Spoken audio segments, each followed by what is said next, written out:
The galaxy's deadliest armada ignored humanity's cries for help, but when a mysterious fleet of legendary warriors arrived, humans turned the impossible into victory. Want to see more epic human triumphs in space? Hit subscribe now and join the adventure. Humanity's colonies on the edge of known space had always lived under constant tension, distant from the protective eyes of the Galactic Council and surrounded by uncharted territories. Communication with the inner systems was slow, and every message carried delays of days or even weeks. When scouts detected a massive alien armada moving through hyperspace toward human settlements, panic spread quickly through the colonies. The initial reports were almost unbelievable. The fleet was larger than anything the humans had faced before, their ships bristling with weapons and shields far beyond known human technology. Every sensor reading confirmed the same grim reality, yet the Galactic Council hesitated, dismissing the SOS messages as exaggeration. The first calls for help came from the mining outposts near the asteroid belt. The commanders there sent desperate signals describing the alien ship's strength and size, pleading for immediate reinforcements. Instead, they received generic responses acknowledging the messages, but promising that assistance was en route with no clear timeline. The humans knew time was running out. The colonies began to prepare for the worst, building rudimentary defenses, gathering supplies, and moving civilians to safer zones. But without backup, every plan felt fragile. On the surface, fear and tension were visible in every corner of the settlements. Markets emptied as families secured food and medical supplies. Children were ushered into safe zones while parents debated whether to stay and fight or attempt evacuation. Military personnel worked tirelessly, modifying old ships and fortifying stations. But the limitations of human technology became painfully obvious when compared to the approaching alien armada. The sense of isolation weighed heavily on everyone, knowing that help from the Galactic Council might never arrive. Meanwhile, in the fleet command centers, officers analyzed the alien movements and tried to predict their strategy. The aliens moved with precision, advancing toward critical human colonies with alarming speed. Every delay in response from the Council amplified the urgency on the human side. Small skirmishes with alien scouting ships caused heavy losses, revealing the enormous gap in power between the two forces. Yet, these initial encounters also showed human ingenuity. Pilots learned to use asteroid fields as cover, and engineers adapted older weapons to strike weak points in alien ships. These small successes brought brief flashes of hope. Civilians listened anxiously to the updates. Their lives hung on the decisions of commanders and the fragile communication lines that connected them to the outer fleets. Rumors spread quickly. Some believed the Council had intentionally ignored the SOS calls, thinking the humans could not survive. Others held on to faith that reinforcements would arrive in time.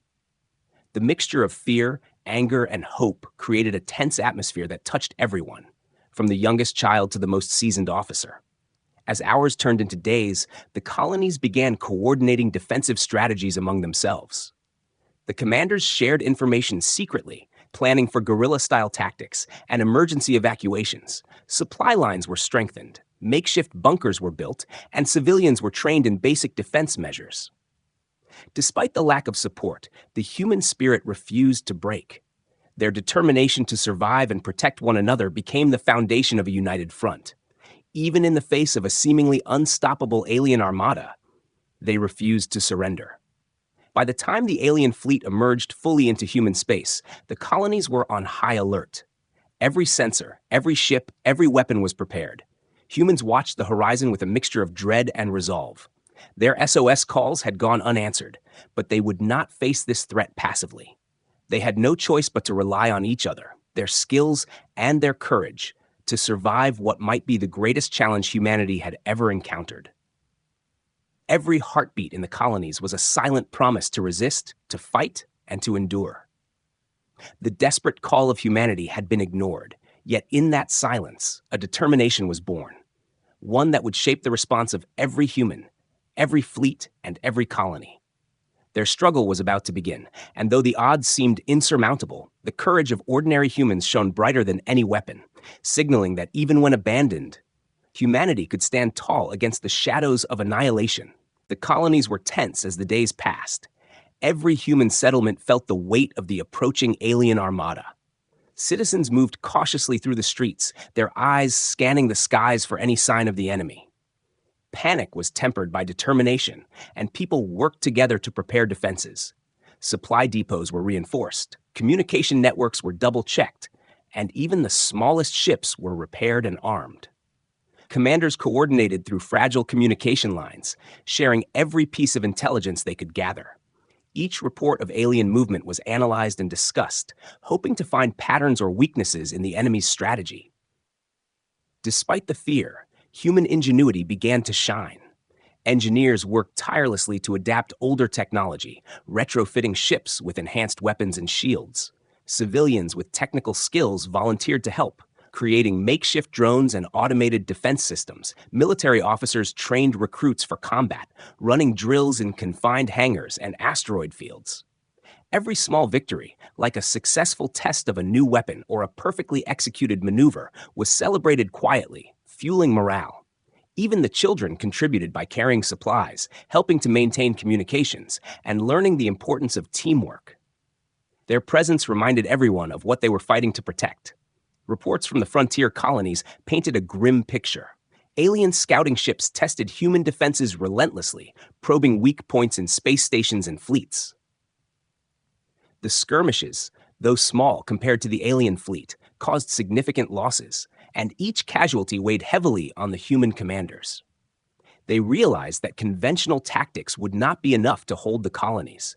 Instead, they had to rely on creativity, stealth, and speed. Pilots learned to navigate asteroid belts and debris fields to ambush enemy ships. Using hit-and-run strategies, they could inflict damage while avoiding direct confrontations. Every maneuver was dangerous, yet it proved that humans could adapt faster than the aliens expected. Civilians played a vital role in sustaining morale. Community centers became command hubs where families gathered to support the defense effort. Volunteers organized supply chains, ensured food distribution, and maintained shelters. The shared sense of purpose strengthened bonds among the people. Even those who had never seen battle understood their importance in the overall effort. Fear remained, but it was coupled with resilience. Hope was fragile, yet persistent, as each small success reminded everyone that humanity was not defenseless. In fleet command centers, the human officers worked around the clock, mapping alien movements, testing potential ambush points, and preparing contingency plans. Every new piece of information was scrutinized. Every assumption was challenged. They simulated countless battle scenarios, predicting possible outcomes, and training pilots for situations that might never occur. Communication delays added to the challenge, forcing commanders to make quick decisions based on incomplete data. Each decision carried high stakes, as a single miscalculation could cost entire colonies. The human fleet began to operate like a living organism. Each ship, station, and crew member became part of a larger strategy. Scouts relayed information, while defensive units set traps for the enemy. Engineers patched damaged vessels rapidly, and commanders adjusted strategies in real time. Collaboration was essential, as no single person or ship could face the alien threat alone. Every success was shared, and every failure became a lesson. The unity of the human effort started to instill fear in smaller alien scouting parties, signaling that the humans, though outnumbered, were far from helpless. As the alien armada drew closer, tension grew. People on the colonies watched the skies nervously, while commanders coordinated fleets, hoping to delay the inevitable confrontation. Evacuation plans were prepared, but not executed fully, as leaving their homes too early would allow the aliens an easy victory. Instead, humans chose to fight with every available resource, preparing ambush points near asteroid fields, using decoy ships to lure enemy scouts, and fortifying strategic stations. Every day became a test of endurance, intelligence, and courage. The rising tension forced humans to confront their fears directly. They realized that survival would depend on creativity, unity, and an unwavering resolve. Ordinary people became heroes in small but meaningful ways, from engineers repairing ships under fire to civilians volunteering in dangerous supply runs. Each act of courage added to the collective strength, and a sense of determination spread through every colony. Even with the overwhelming odds, humans refused to give up. They prepared for the battles to come, knowing that their actions in these tense days would shape the fate of humanity. The alien threat loomed large, but so did the human spirit, ready to rise against it. The alien fleet entered human-controlled space with terrifying precision. Sensors on every colony and fleet ship picked up massive energy signatures and unusual formations. The first clashes were sudden and brutal. Small human scouting vessels were the first to encounter enemy fighters, and many were destroyed before they could report back. Panic rippled through the colonies, yet the human crews refused to surrender. They adapted quickly, using every asteroid field, debris cluster, and planetary shadow as cover to hide from superior firepower. Pilots learned to anticipate enemy maneuvers, exploiting gaps in alien coordination, and turning each encounter into a learning opportunity. Every successful ambush, no matter how small, was a victory that boosted morale.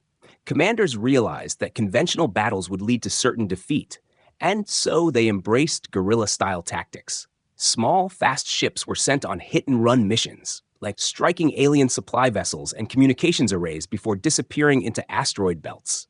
Engineers on stations modified old cannons and energy weapons to create unpredictable attacks, even using decoys to lure alien fighters into traps. The aliens, though technologically superior, were unaccustomed to such unconventional resistance, and each surprise encounter forced them to slow down and reconsider their strategy. The humans learned that courage, creativity, and teamwork could compensate for their lack of numbers. On the colonies themselves, civilians remained in constant anxiety, watching distant skirmishes unfold on monitors and through communications. Yet many contributed in meaningful ways, maintaining communications, repairing minor damages, assisting medics, and ensuring that supplies reached frontline personnel. Their involvement created a network of support that allowed the military units to operate with greater efficiency. Families trained together in emergency procedures, preparing for evacuations or defending key locations if necessary. The bond between civilians and soldiers strengthened, and it became clear that survival required the efforts of every human, not just the fleet. In the early battles, human losses were heavy, and every casualty was a sharp reminder of the stakes. Fleet commanders held quick briefings to adjust tactics, learning from every engagement. Pilots who survived skirmishes shared their experiences, teaching others to anticipate alien maneuvers, and engineers constantly tested new modifications to weapon systems. Even with these efforts, humans faced an overwhelming enemy. Yet each small success inspired hope, demonstrating that even the mightiest fleet could be challenged by intelligence, resourcefulness, and courage. Communication with distant colonies became crucial. Messages relayed through secure channels allowed coordination of ambushes and defense lines. Human ships began to synchronize attacks, creating small but effective waves of resistance. One group would distract the enemy, while another struck vulnerable points. Using combined tactics, humans were able to inflict damage disproportionate to their size and resources. Each successful strike gave hope to those watching from their colonies and inspired further improvisation. The alien forces, encountering unexpected resistance at every turn, began to show signs of hesitation. Engineers and scientists played an increasingly important role in this stage of the conflict. They studied alien technology captured from damaged ships and debris, reverse engineering components to improve human weapons and shields. Even small enhancements made a noticeable difference in battle effectiveness. Scientists worked with pilots to design new formations and strategies that exploited enemy weaknesses. The rapid pace of adaptation was remarkable, showing that human creativity could evolve as fast as the alien threat. The first major human engagement occurred near a dense asteroid belt. Human ships used the terrain to their advantage, darting between rocks, launching attacks from unpredictable angles. The aliens struggled to adapt to the constant movement and unconventional tactics. Several supply vessels were destroyed, cutting off essential resources for the invading fleet. The victory was not decisive, but it demonstrated that humans could fight back. The colonies celebrated cautiously, aware that larger battles lay ahead, but proud that their ingenuity had turned the tide in these first critical encounters. By the end of these initial clashes, humans had learned vital lessons about strategy, coordination, and resilience. Every pilot, engineer, and civilian had contributed in some way, strengthening the collective defense. The alien armada, though still vastly superior, began to realize that humanity would not be an easy target. Their confidence was shaken and their advance slowed. The first taste of victory gave humans courage, showing that even when outnumbered and outgunned, careful planning, adaptability, and sheer determination could challenge a seemingly unstoppable force. Every victory, small or large, became a symbol of human resilience and a promise that the fight was far from over. The alien threat grew more intense as entire human colonies came under direct attack. Their massive ships advanced relentlessly, striking supply stations, mining outposts, and communication hubs. Panic swept through the civilian populations as evacuation alarms blared and emergency shelters filled quickly.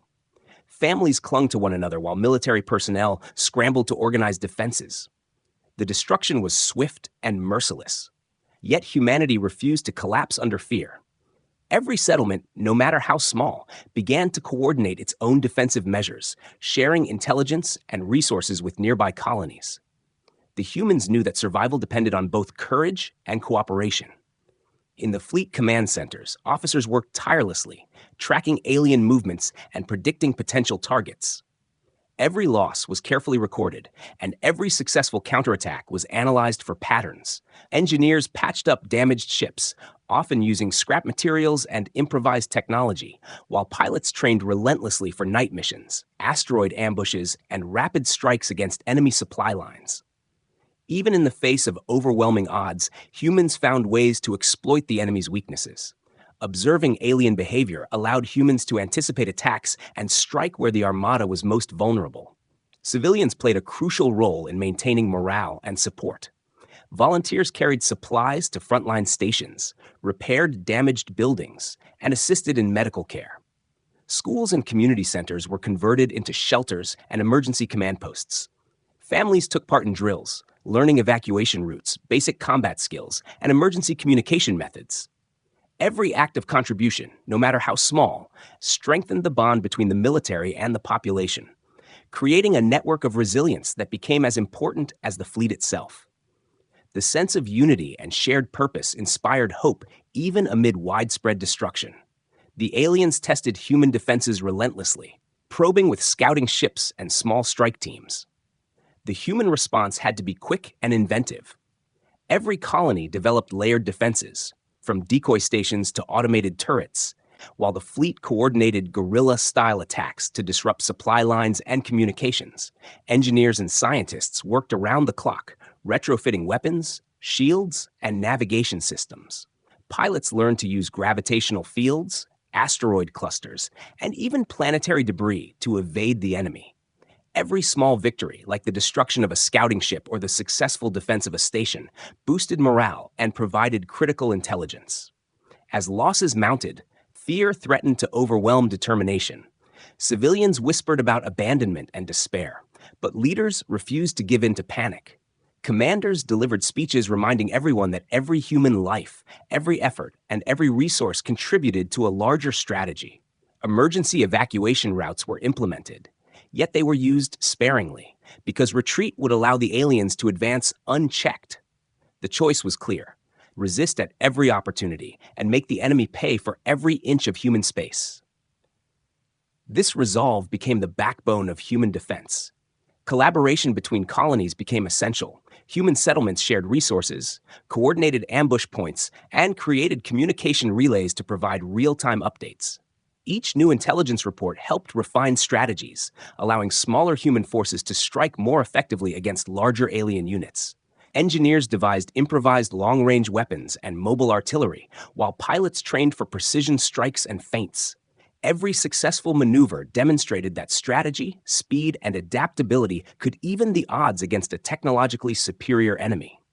Despite the chaos, moments of heroism inspired hope. Medical teams risked their lives to save civilians. Pilots executed daring attacks against overwhelming odds, and engineers repaired critical systems while under bombardment. Children and volunteers supported logistics, ensuring that the flow of food, medicine, and equipment continued. Even as entire colonies suffered damage, these acts of courage proved that humans were capable of extraordinary resilience. The fear of annihilation transformed into determination. each loss fueling a desire to fight harder. By the time the alien armada reached the most heavily populated colonies, humans had become more than survivors. They had become a force of cunning and resilience. Every fleet maneuver, every defensive structure, and every civilian effort combined to create resistance far greater than the aliens had anticipated. Their advance was slowed, disrupted, and met with unexpected retaliation. The aliens, though powerful, were forced to acknowledge the tenacity and creativity of human defenders. And while destruction continued, hope persisted, showing that even in the darkest moments, humanity could endure, resist, and fight back. The rising tension, the desperate measures, and the courage of ordinary humans set the stage for the battles yet to come. Amid the chaos of constant attacks, an unexpected signal suddenly pierced the communications blackout. Its origin was initially unclear, sending waves of tension and curiosity through human colonies and fleet command centers. The signal was unlike anything the humans had encountered, encoded in a complex pattern that suggested both intelligence and immense power. Analysts worked frantically to decipher it, fearing it might be another alien trap.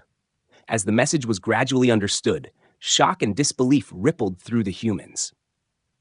The signal came from the legendary Deathworlder fleet. Warriors feared across the galaxy for their strength, ruthlessness, and ability to survive impossible odds. At first, humans feared that the Deathworlders had come to claim the colonies for themselves. Stories of Deathworlder mercenaries and warlords circulated among the fleet, fueling suspicion. Could these new arrivals be allies or a greater threat than the aliens already attacking? Commanders convened emergency meetings, weighing options and debating whether to attempt communication or avoid engagement entirely. Civilians, hearing about the arrival, held their breath, unsure if salvation or further danger had arrived.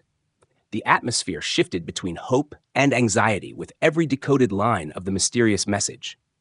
As the signal continued, clarity emerged.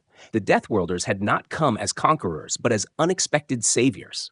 They offered immediate assistance, confirming their fleet's position and proposing coordinated strategies with human forces. The fleet was immense, bristling with weapons and armor designed to survive conditions that would destroy ordinary ships. Humans had only heard rumors of Deathworlder technology and combat tactics, but now it was tangible, real, and potentially decisive. Fleet officers quickly realized that this alliance could turn the tide of the war, and every mind focused on communication and coordination. The first steps were cautious.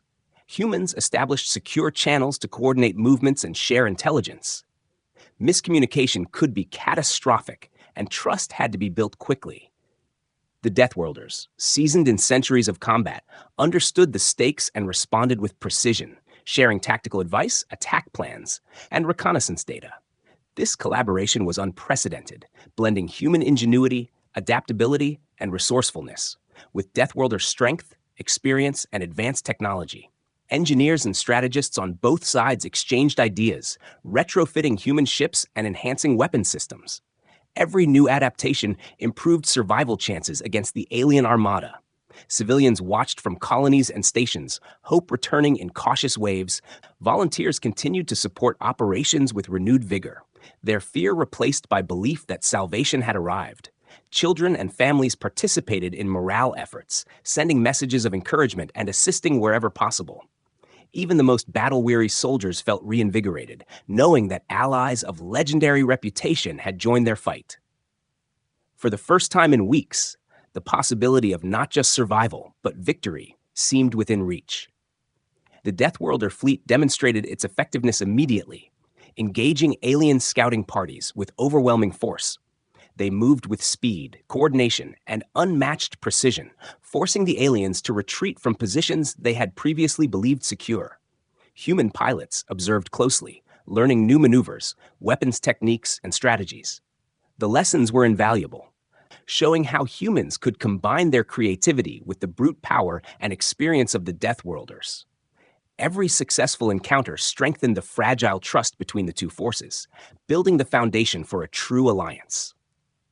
Planning for joint operations began quickly. Human commanders provided intelligence about vulnerable colonies, supply lines, and alien behavior, while Deathworlder leaders suggested formations, ambush points, and technological enhancements. Simulations and coordinated exercises were conducted in real time. Even small ships were incorporated into larger strategies. Each unit had a role, and every movement was calculated to maximize efficiency and impact. The combined force became greater than the sum of its parts, and humans began to feel a sense of agency and confidence that had been absent during the darkest days. The sudden arrival of the Deathworlder fleet changed everything. Transforming fear into hope and desperation into purpose, humans realized that survival was no longer a distant dream, but an achievable goal. The aliens, previously advancing with near impunity, now faced a formidable, united front. The Alliance promised not only protection, but the potential to strike back, to reclaim lost colonies, and to demonstrate that humanity could endure even when abandoned. Civilians, pilots, and commanders alike felt the momentum shift. And while the coming battles would still test every skill and every ounce of courage, the arrival of the Deathworlders marked the turning point, showing that even in the direst circumstances, salvation could arrive from the most unexpected sources. Human and Deathworlder commanders worked quickly to coordinate their forces, sharing intelligence about alien movements, weak points, and potential ambush zones. Every detail mattered, from the position of a single alien scouting vessel to the alignment of entire fleets. Humans learned to adapt Deathworlder strategies, blending their own creativity with the raw power and experience of the newcomers. Engineers collaborated across species, retrofitting human ships with advanced Deathworlder shields, weapon systems, and navigation technology. Even small vessels gained tremendous advantages, allowing them to take risks that had previously been impossible. The pace of preparation was relentless, but the urgency of the alien threat demanded every resource and every skill. Training became a central focus. Human pilots practiced maneuvers they had only seen in simulations, using asteroid fields, debris clusters, and gravitational anomalies. They learned Deathworlder tactics for ambushes, rapid strikes, and coordinated attacks. Even fleet coordination improved, as both species shared communication protocols and combat methods. Engineers ran constant tests on weapons and shield systems, ensuring that the human fleet could operate effectively alongside the Deathworlders. Every adjustment, every simulation, and every minor success reinforced the trust between the allies, teaching humans that they could fight not just to survive, but to challenge the alien armada on equal footing. The first joint operations began cautiously. Small strike teams were sent to intercept alien supply convoys, using combined strategies to confuse and overwhelm the enemy. Decoys, feints, and synchronized attacks created chaos among the alien ranks. While human pilots executed daring maneuvers, Deathworlder ships delivered crushing firepower, targeting command ships, energy sources, and weapons arrays. Each successful operation not only inflicted damage, but provided valuable intelligence for future engagements. Civilians and support teams monitored these missions with bated breath, their hope growing with every report of success. In colonies and stations, morale surged. The combined fleet's victories were a tangible sign that humanity was no longer alone. Volunteers and engineers doubled their efforts. Inspired by the promise of victory and the presence of legendary allies, medical teams prepared for casualties with renewed efficiency. Supply lines were strengthened, and civilian networks coordinated evacuation and support operations with precision. Even those previously overwhelmed by fear found purpose, contributing in meaningful ways to the war effort. The human spirit, bolstered by Deathworlder strength, became a powerful force of resilience, determination, and ingenuity. As the combined fleets engaged the alien armada more frequently, their tactics evolved. Coordinated attacks targeted alien command vessels and communication hubs, disabling their ability to coordinate assaults effectively. Humans observed and learned, noting patterns in alien behavior, while Deathworlders shared centuries of combat knowledge, showing how to exploit these patterns for maximum effect. Engineers integrated alien technology from damaged ships into human systems, giving humans unexpected advantages. Every engagement refined the Alliance's approach, making each subsequent battle more efficient and more devastating to the enemy. Communication remained critical. Coordinators maintained constant contact between fleets, colonies, and forward stations, sharing real-time updates about enemy positions, reinforcements, and potential traps. Every detail could mean the difference between victory and disaster. Civilians continued to support these efforts, maintaining data relays, managing logistics, and ensuring that supplies reached the front lines. The network of human and Deathworlder collaboration became a sophisticated, highly effective system, one that allowed smaller human units to operate with precision and confidence against a far superior foe.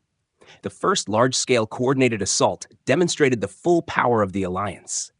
The human fleet, bolstered by Deathworlder firepower, struck at a major alien fleet cluster, using combined strategies to disrupt formation, destroy supply ships, and cripple defensive arrays. Human pilots executed daring maneuvers, darting in and out of asteroid fields and debris clouds, while Deathworlders delivered overwhelming strikes, their ships tearing through alien lines with speed, accuracy, and devastating effect. The aliens, stunned by the unexpected coordination and adaptability, began to retreat in confusion, marking the first decisive victory of the Alliance. By the end of these operations, humans had gained confidence and experience. They realized that they were not simply surviving, but fighting back intelligently and effectively. Every pilot, engineer, and soldier had contributed to building a force capable of challenging the alien Armada. Civilians continued to provide support, knowing that their efforts directly impacted the outcome of each engagement. The lessons learned in these joint operations would shape every future battle, teaching humanity that creativity, collaboration, and courage could overcome even the most daunting odds. The alliance with the Deathworlders had transformed the human response from desperate survival into active strategic resistance, signaling that the war was far from over, but hope and victory were now within reach. The human and Deathworlder fleets moved with precision, their combined forces creating a coordinated strike that the alien Armada had not anticipated. Scouts relayed critical intelligence about enemy formations, weak points, and command positions, allowing human commanders to plan a bold assault on the alien fleet's core. Every ship, from the smallest fighter to the largest capital vessel, had a specific role, and every maneuver was calculated to maximize impact. Pilots and crew felt the weight of responsibility, knowing that success or failure in this confrontation could determine the fate of entire colonies. The tension was palpable, yet confidence surged as humans and Deathworlders trusted each other's skills implicitly. The operation began with diversionary attacks. Human and Deathworlder strike teams engaged smaller alien units, drawing them away from the fleet's central command. Using decoys, feints, and rapid maneuvers, they forced the aliens into vulnerable positions. Meanwhile, elite units moved through asteroid belts and spatial anomalies to approach the enemy's critical ships undetected. Engineers monitored energy signatures and shield fluctuations, providing real-time updates to ensure every attack exploited weaknesses. Every moment required split-second decisions. Yet the combined training and intelligence of both fleets allowed the operation to proceed with remarkable coordination. As the fleets converged on the alien command vessels, human pilots executed daring maneuvers that would have been impossible without Deathworlder guidance. They weaved between enemy fire, using gravitational anomalies and debris fields to shield themselves while launching precision strikes. Deathworlder ships delivered overwhelming firepower, targeting critical systems, energy cores, and communication arrays. The aliens struggled to respond, their previously unstoppable advance slowed by the ingenuity, coordination, and relentless aggression of the joint forces. Every destroyed command ship, every disabled communication hub, sent waves of confusion through the alien ranks. Civilians watched from colonies and stations, monitoring live feeds of the battle with a mixture of fear and hope. Volunteers and support teams ensured that frontline ships were resupplied, repaired, and coordinated efficiently. Medical personnel prepared for casualties, ready to treat the injured as soon as they returned. The unity between those fighting and those supporting became a powerful force, demonstrating that survival and victory depended on the combined efforts of every human. Every successful strike reinforced morale, showing that even the mightiest alien fleet could be challenged when intelligence, creativity, and courage were combined. The aliens attempted to regroup, sending reinforcements and counterattacks, but human and Deathworlder commanders anticipated their moves, redirecting forces to intercept and neutralize threats before they could reach key positions. Small human units conducted rapid hit-and-run attacks, striking at supply ships and vulnerable fighters while avoiding direct confrontations with superior forces. Every maneuver was calculated to maximize damage while minimizing losses. Engineers continued to adapt weapons and shields in real time, making the human fleet increasingly formidable as the battle progressed. Amid the chaos, acts of individual heroism shaped the outcome. Pilots risked their lives to protect larger ships. Engineers repaired critical systems under fire, and Deathworlder warriors executed precise strikes that shattered enemy formations. Even the smallest contributions had massive impact. Each destroyed alien vessel, each damaged command array, increased the pressure on the enemy, causing confusion, panic, and hesitation. The aliens, previously confident in their superiority, were forced to retreat from critical positions, signaling the first major turning point in the war. The final phase of the confrontation focused on the alien fleet's command center. Humans and Deathworlders concentrated firepower on the central ships, disabling shields, destroying weapons arrays, and cutting communication links. The aliens were unable to coordinate effectively, and their advance faltered. Isolated units were destroyed or forced to flee, and the remaining fleet retreated, battered and demoralized. Every human pilot and Deathworlder crew member understood the significance of this victory. It was not only a tactical success, but a psychological one, proving that the alien armada could be challenged and defeated. By the end of the battle, human colonies erupted in cautious celebration. The joint forces had demonstrated that cooperation, strategy, and courage could overcome seemingly insurmountable odds. Civilians continued to support the war effort, inspired by the knowledge that their contributions directly influenced the outcome of engagements. Fleet commanders reviewed the battle, noting lessons learned and strategies that would shape future operations. The human and Deathworlder alliance had proven its strength, showing that even the deadliest enemy could be confronted and defeated when unity, intelligence, and determination were applied.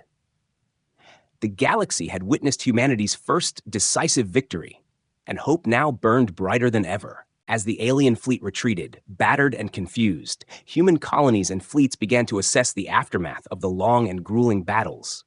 Damage was extensive, but the human spirit remained unbroken. Engineers and repair crews worked tirelessly to restore ships, stations, and vital infrastructure. Every ship repaired and every system restored was a symbol of resilience, showing that humanity could recover quickly even after devastating attacks. Civilians returned cautiously to damaged settlements, helping with reconstruction, organizing resources, and supporting the ongoing defense efforts. Their unity and determination became the backbone of recovery, proving that survival depended not only on fleets and weapons, but also on the collective courage and collaboration of every human being. Fleet commanders held strategic meetings to consolidate their gains, reviewing intelligence gathered during battles and planning future defenses.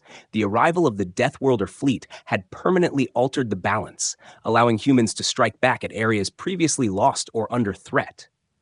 Lessons learned from joint operations informed new strategies. Combining human ingenuity with Deathworlder tactics, engineers upgraded weapons and shield systems, optimized fleet formations, and integrated reconnaissance data into predictive models. Every step strengthened humanity's ability to defend itself, making colonies safer and crews more confident. The psychological impact of victory spread across the colonies. Civilians and soldiers alike felt a renewed sense of purpose. Stories of heroism and tactical brilliance inspired hope and pride. Even in areas still recovering from attacks, morale improved as people realized that the alien armada was not invincible. Communications channels buzzed with reports of surviving ships returning, supply lines being restored, and successful repairs on critical stations. Each small success reinforced the belief that humanity had survived its darkest hour, and that it could face future threats with courage and strategy. Celebrations were cautious but heartfelt. As humans marked their survival and victories, they also honored those who had fallen. Their sacrifices became stories of courage and inspiration, teaching younger generations the importance of resilience, bravery, and collaboration. Civilians organized ceremonies and public gatherings, sharing news of frontline successes and personal stories of heroism. Children and volunteers contributed by assisting in recovery, reinforcing a sense of community and collective effort. Every act of rebuilding strengthened not only infrastructure, but also the social bonds that would carry humanity forward in the uncertain days ahead. The alliance with the Deathworlders proved to be a turning point in humanity's role in the galaxy. Joint operations demonstrated that humans could fight intelligently, adapt rapidly, and leverage even limited resources effectively when combined with experienced allies. Trust between humans and Deathworlders deepened, allowing for the sharing of advanced technology, combat strategies, and real-time intelligence. Engineers worked to integrate Deathworlder designs into human ships. Pilots refined maneuvers learned from their new allies, and command teams coordinated strategies that would make future confrontations far more manageable. Humanity was no longer merely surviving. It was becoming a strategic force capable of defending its own space. Reflections on the battles brought both relief and determination. Leaders recognized that the alien threat had been only partially halted, but the decisive actions of humans and Deathworlders had bought time. Experience gained in combat, engineering, logistics, and coordination would prove invaluable in future conflicts. Civilians continued to support operations with unwavering commitment, understanding that their efforts were essential to maintaining momentum and preparing for potential threats. A new culture of resilience, adaptability, and cooperation emerged, rooted in the shared experience of facing annihilation and rising stronger together. Across the colonies, plans were made for rebuilding, expanding defenses, and fortifying settlements against potential future attacks. Every station, fleet, and community worked to implement lessons learned, from tactical innovations to improved emergency protocols. Engineers and scientists collaborated on research to further enhance human capabilities. Pilots trained rigorously, incorporating Deathworlder techniques to maximize effectiveness, and civilians maintained vital support networks, ensuring that human efforts remained coordinated, efficient, and resilient. The war had tested humanity to its limits, but it had also revealed the extraordinary potential of united action, courage, and ingenuity. As calm began to return to human space, the story of the desperate SOS, the ignored warnings, and the eventual arrival of the Deathworlder fleet became legendary. Colonists shared tales of ingenuity, bravery, and perseverance, inspiring pride and hope across the human colonies. Leaders emphasized that while victory in this stage had been achieved, vigilance and preparation were essential. Humanity had endured, fought back, and survived, learning that even when abandoned, cooperation, courage, and strategy could turn the tide. The victories against the alien Armada marked the beginning of a new era, one where humans had proven that their resilience, intelligence, and unity could overcome seemingly insurmountable odds, signaling a future full of possibilities, hope, and enduring strength.